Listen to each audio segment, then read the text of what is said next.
While Soul Edge has appeared constantly throughout history, SOULCALIBUR's whereabouts are still shrouded in mystery. In time, I lost interest and gave up trying to search for any traces of it. But after resuming my search later, I found that it had been taken to a temple in the east at some point.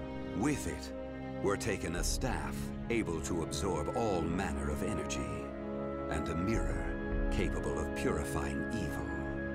These sacred treasures were used to create SOULCALIBUR and amplify its power. No one knows what had happened to the guardians of the Spirit Sword, but they must have met with ruin, losing the Spirit Sword and their other treasures.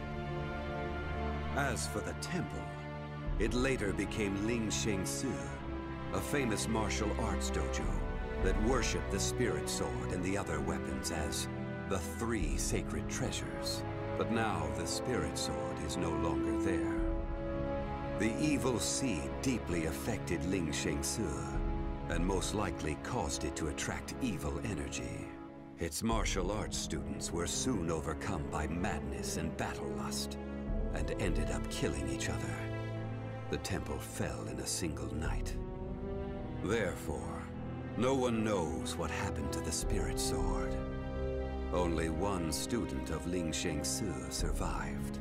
While the survivor didn't possess SOULCALIBUR, there was clearly merit in looking into him. What powers did he possess? What could he accomplish? I was deeply intrigued.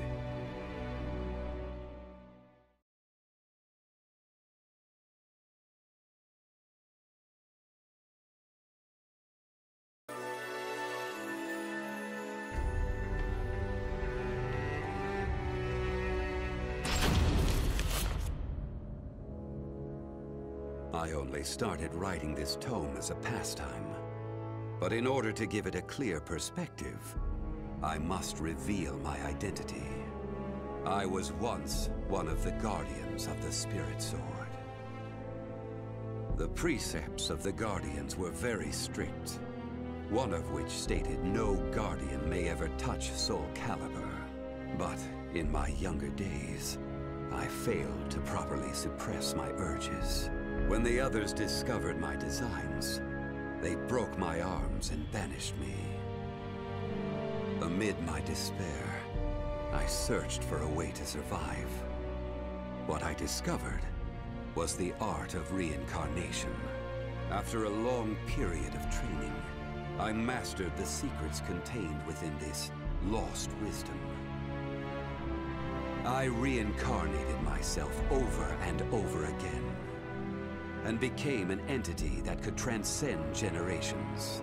At first, I didn't realize the price I would have to pay for eternal life. For every time I reincarnated, I experienced the pain of death. It felt like my soul was being crushed. It is hard to put such pain and suffering in words. Indeed, I hadn't managed to completely escape death. No matter what one may accomplish in life, death remains inescapable. My bodies have lain in countless graves, but my soul will never rest in peace. So it was that I came to yearn for the final eternal death I could never have. And such desire began to corrupt my everlasting life. Gradually, I began to seek out death itself.